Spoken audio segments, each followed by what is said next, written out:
जो पेन आप यूज़ करते हो वो एक्चुअली कलर नहीं होता। क्रोमेटोग्राफी इसके हिडन कलर्स को एक्सपोज कर देती है।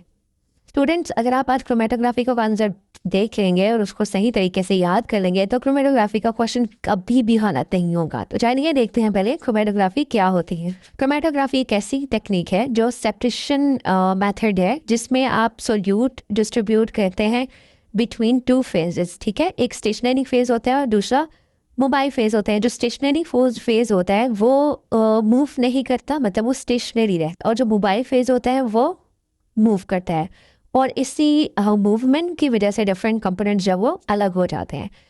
तो हम यहाँ पर छोटा सा एक मैं आपको प्रिंसिपल बता देती हूँ कि सेपरेशन होती क्या है, पहले उसको समझ लें। प्रिंसिपल, हर कंपोनेंट की अट्रैक्शन डिफरेंट होती है स्टेशनरी और मोबाइल फेज के लिए। जो स्टेशनरी फेज को ज़्यादा लाइक करेगा वो थोड़ा सा स्लो मूव करेगा, और जो मोबाइल फेज के साथ रहेगा वो फास्ट मूव करेगा। तो इसका रिजल्ट ये होगा कि सेम मिक्सचर के डिफरेंट पार्ट्स अलग अलग पोजिशंस पे आ जाते हैं। तो अभी मैं आपको इस पार्ट के बाद विजुअल्स दिखा दूंगी जिससे आपके कॉन्सेप्ट्स और भी क्लियर हो जाएंगे। तो चलिए पहले इसकी टाइप्स देख लेते हैं।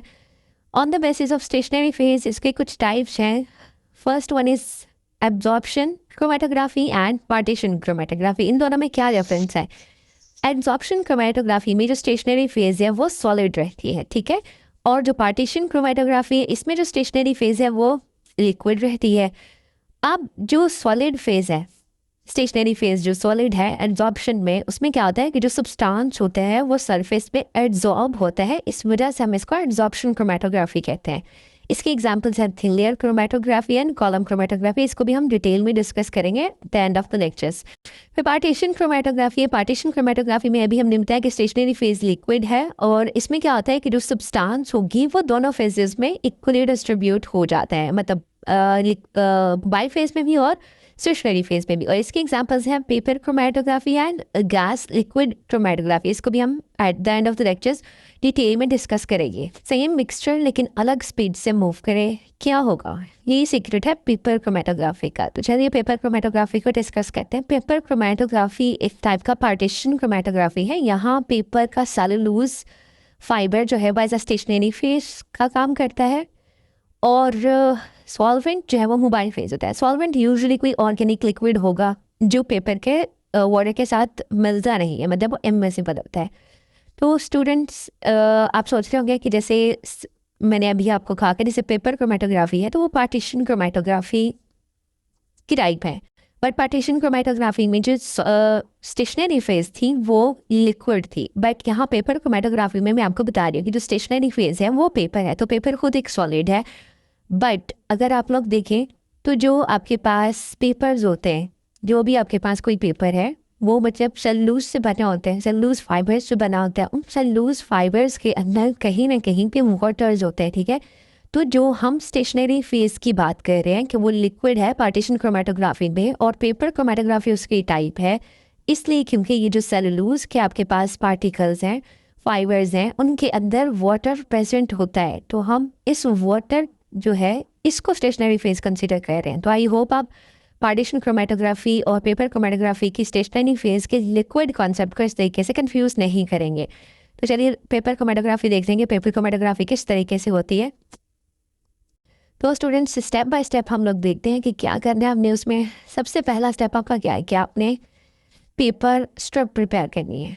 उसके लिए आपको क्या करना है, सबसे पहले आप पेंसिल लाइन लगाएं 20 सेंटीमीटर या 20 सेंटीमीटर आप पहले स्ट्रिप ले लें, कट करें।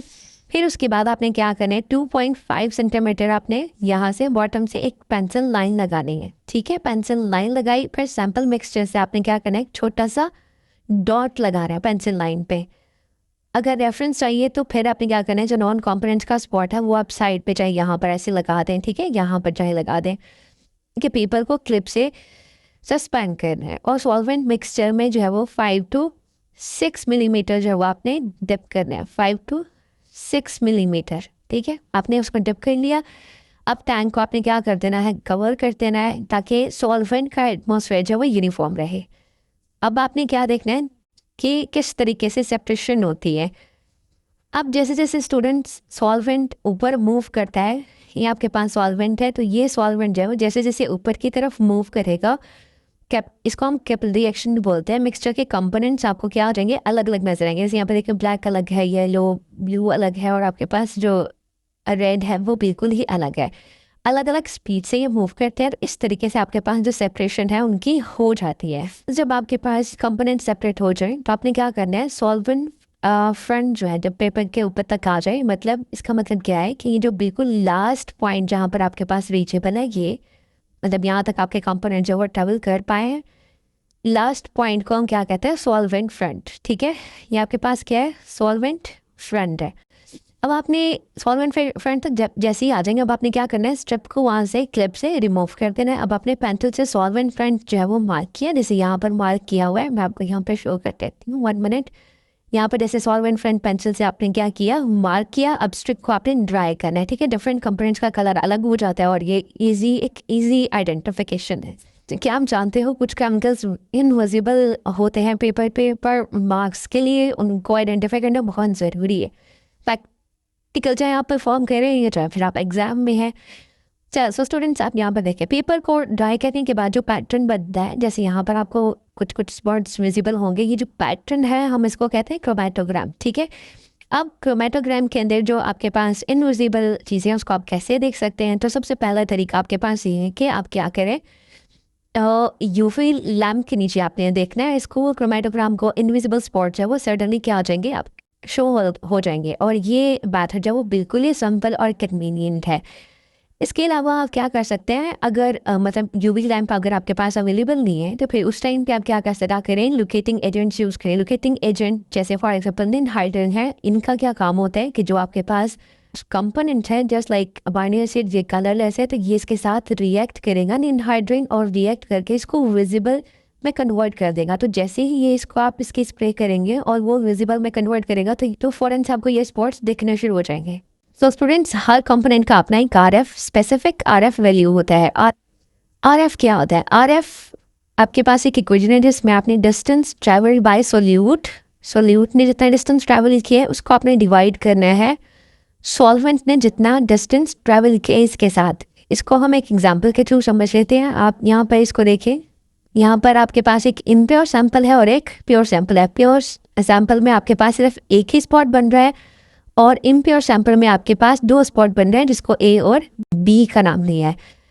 अब आप यहाँ पर देखें, ये जो है आपके पास मेन जो है वो बेस लाइन, और यहाँ पर जितना आपका सॉल्वेंट मूव किया है मैक्सिमम हाइट तक, उसको हम क्या कहते हैं, सॉल्वेंट फ्रंट कहते हैं।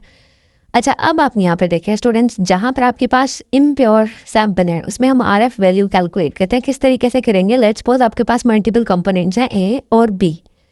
अब यहाँ बेस लाइन से सब्सटेंस जो है आपके पास, A जो सॉल्यूट है, इसने जितना डिस्टेंस ट्रैवल किया है उसको हम X से रिकग्नाइज करते हैं, और आपके पास जो B सॉल्यूट है उसने जितना डिस्टेंस कवर किया है बेस लाइन से उसको हम लेट्स सपोज Y से रिकग्नाइज करते हैं। तो अब अगर हम RF वैल्यू की जो इक्वेशन थी उसमें अगर हमने ये A और B के लिए RF वैल्यू निकालनी हो तो कैसे निकालेंगे, A के लिए क्योंकि हमने डिस्टेंस लिखा है X, तो हमारे पास A के लिए क्या आएगा, X over Z let's suppose आपके पास डिस्टेंस है ट्रेवल्ड बाय सॉल्वेंट, और X जो है वो distance travelled by solute A। ठीक है, ऐसे ही अगर हम B के लिए देखना चाहते हैं कि B के लिए RF वैल्यू कैसे आएगी, तो आपने अब क्या करना है, कैसे उसको लिखेंगे, Y ओवर Z। क्यों, क्योंकि जो distance travelled bye solute B है वो क्या है आपके पास Y, और जो डिस्टेंस ट्रैवल्ड बाय सॉल्वेंट है उसको हम लेट्स सपोज Z से रिप्रेजेंट करते हैं। तो अब आपके पास क्या आएगी, RF value Y over Z। तो अब जितना भी डिस्टेंस ट्रैवल किया होगा उसकी वैल्यूज़ को पुट करें, सॉल्यूट का भी और सॉल्वेंट का भी, जब वैल्यूज़ पुट करेंगे डिवाइड करेंगे तो जो भी आपके पास आंसर आएगा वो RF value. Application of chromatography देखते हैं। पेपर क्रोमैटोग्राफी का यूज़ बहुत ज़्यादा है। ऑर्गेनिक सिंथेसिस में अगर देखें तो कंपोनेंट सेपरेट करने के लिए, आइसोलेशन और उनको प्योरीफिकेट करने के लिए, प्योरीफिकेशन ऑफ प्रोडक्ट्स जो है वो भी इम्पॉर्टेंटली यूज़ होता है। फिर क्वालिटेटिव एंड क्वांटिटेटिव एनालिसिस के लिए, मतलब प्योरिटी चेक के लिए यूज़ होता है, एंड केमिकल आइडेंटिफिकेशन के लिए, मतलब डाइज, ड्रग्स वगैरह, पेस्टिसाइड्स हैं यानी उनके आइडेंटिफिकेशन के लिए यूज़ होता है। तो मार्केट में क्रोमैटोग्राफी के बहुत सारे यूजेस हैं। Let's summarise.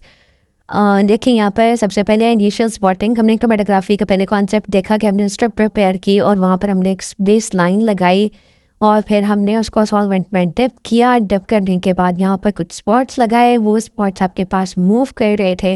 मूव करने के बाद यहाँ पर डेवलपमेंट हुई, ये आपके पास देखें तो ये स्पॉट जो है वो आगे मूव हुआ है, ठीक है। तो इनके डिस्टेंस जो थे वो ट्रैवल किया था, तो आपके पास हर कंपोनेंट जो है वो सेपरेट हो गया था। फिर हमने प्योरिटी डिटर्मिनेशन की। अगर आपके पास एक ही स्पॉट आता है तो इट मीन्स कि वो प्योर है, अगर के पास मल्टीपल स्पॉट्स आते हैं इट मीन्स कि वो इम्प्योर है। और जो मल्टीपल स्पॉट्स हैं उनका आरएफ आप कैसे फाइंड आउट कर सकते थे? लेट्स सपोज एक को आपने एक कहा, एक सॉल्यूट को, नेक्स्ट वाले को लेट्स सपोज आपने बी कंसिडर किया, ठीक है। तो ए के लिए लेट्स सपोज आपने एक्स कंसिडर किया था डिस्टेंस, और वाई के लिए, इनके लिए आपने वाई कंसिडर किया। तो इनकी वैल्यूज़ को आप जब सॉल्वेंट के साथ डिवाइड करते हैं, लेट्स सपोज ए के लिए आपके पास एक्स था और सॉल्वेंट को आपने जी से रिप्रेजेंट किया, तो अब आप यहाँ पर जी लिख सकते हैं, ठीक है। तो ये आपके पास ए के लिए आर एफ वैल्यू आती थी, और ऐसे ही आप बी के लिए वाई ओवर जी कर सकते हैं। मतलब ये सॉल्यूट का, बी वाले सॉल्यूट का ट्रैवल डिस्टेंस वाई है और जी जो है वो सॉल्वेंट को रिप्रेजेंट कर रहा है। तो आप इस तरीके से भी इसको कर सकते हैं। और उसके बाद हमने कुछ इसके एप्लीकेशंस पढ़ी, ऑर्गेनिक सिंथेसिस में, क्वालिटेटिव क्वांटिटेटिव एनालिसिस में, केमिकल आइडेंटिफिकेशंस में पढ़ी। तो इस तरीके से ये पूरा जो एक समराइज कर दिया मैंने आपको, आप इसका चाहे स्क्रीनशॉट ले लें तो आपके माइंड में ये टॉप पॉइंट्स रहेंगे, आपको थोड़े थोड़े से पॉइंट्स भी याद रहेंगे, तो आप उसके डिटेल्स खुद से लिख पाएंगे। स्टूडेंट्स, बोर्ड एग्जाम में मार्क्स चाहिए होते हैं, ये पेपर क्रोमेटोग्राफी टिप्स जो है आपको दे रही हूँ उसको याद रखेंगे तो आपके मार्क्स जो वो हमेशा ज़्यादा। के पास एक स्पॉट है तो उसका मतलब है कि आपके पास जो सॉल्यूट है वो बहुत प्योर है, और अगर आपके पास मल्टीपल स्पॉट्स आ रहे हैं इसका मतलब है कि जो सॉल्यूट है या जो आपके पास कंपोनेंट्स हैं वो इम्प्योर है। स्टूडेंट्स, पेपर क्रोमेटोग्राफी में हम mostly Whatman filter paper number 1 use करते हैं। अब स्पेशल कॉटन सेलुलोज से बना होता है ये, और मीडियम रिटेंशन होती है, फ्लो रेट होता है, और इसका जो साइज़ है वो 11 माइक्रोमीटर होता है। आपने हमेशा एग्ज़ाम में वाटरमैन पेपर को मेंशन करना है, अगर आप मेंशन करेंगे फिर आपको मार्क्स जो वो मिलेंगे।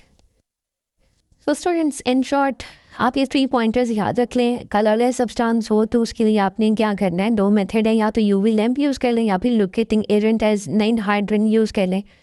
9-हाइड्रोजन आपने कब यूज़ करना है, जब आपके पास कलरलेस कंपोनेंट्स जो है वो अमाइनो एसिड है, ठीक है। आप डिफरेंट चीज़ें यूज़ करते हैं, तो कलरलेस क्रोमेटोग्राम आइडेंटिफिकेशन अगर आप कर लेते हैं तो आपके मार्क्स जो है वो गारंटी। स्टूडेंट्स, अब आपने कुछ पॉइंट्स याद रख रहे हैं, हम हर लेक्चर के एंड पे आपको कुछ जो है वो टिप्स देते हैं, मार्क्स शॉर्टकट्स देते हैं। आपने उसका चाहे स्क्रीनशॉट्स ले लें, चाहे नोट्स बना लें, याद रख लें। आपको पूरा लेक्चर जो है वो 30 मिनट का दोबारा देखना नहीं पड़ेगा, ठीक है। तो आप देखें यहाँ पर 4 पॉइंट्स हैं। स्टेशनरी फेज आपको याद रखना है कि वो पेपर है, वो सॉलिड है, लेकिन उसके उस सेलुलोज के अंदर जो फाइबर्स हैं और वहाँ पर वाटर कंटेंट मौजूद है उसको हम दे रहे हैं, और वो फिर एज अ लिक्विड होगा, ठीक है। और फिर जो वाई फेज़ है वो सॉल्वेंट है, लिक्विड, हमने वाटर यूज़ किया था। असेंडिंग मेथड कैपिलरी एक्शन है, मतलब उसमें हमने जो असेंडिंग मेथड यूज़ किया जिसमें आपके स्पॉट्स जो थे वो ऊपर की तरफ मूव कर रहे थे, तो जो ऊपर की तरफ मूव कर रहे हैं उस मेथड को हमने कहा कैपिलरी एक्शन। स्पॉट्स जो वो सेपरेट हो जाते हैं और वो ईजिली आइडेंटिफिकेशन है। अगर आप ये कुछ पॉइंट्स जो है ये इनको याद कर लेंगे तो आपके पास एग्जाम में हेडर्स होंगे, पॉइंट्स होंगे, आप उसको डिटेली में एक्सप्लेन कर सकते हैं और अच्छे मार्क्स टैप कर सकते हैं। सो स्टूडेंट्स, नेक्स्ट टाइप्स हैं पार्टीशन क्रोमेटोग्राफी की और एड्जॉर्प्शन क्रोमेटोग्राफी की, इसको हम नेक्स्ट लेक्चर में डिस्कस करते हैं। स्टूडेंट्स, अगर आप चाहते हो कि कॉन्सेप्ट्स परमानेंटली क्लियर हो, न्यूमेरिकल्स ईजी हो जाएं, फुल प्रेपरेशंस जो है वो सिस्टम मिले आपको, तो मेरा व्हाट्सएप चैनल ज्वाइन करो। आपको वहाँ पर notes, MCQs, test, paid courses and और बहुत सारी शॉर्ट ट्रिक्स और इसके अलावा बहुत कुछ मिल जाएगा। तो लिंक डिस्क्रिप्शन में है, अभी वहाँ से ज्वाइन कर लें।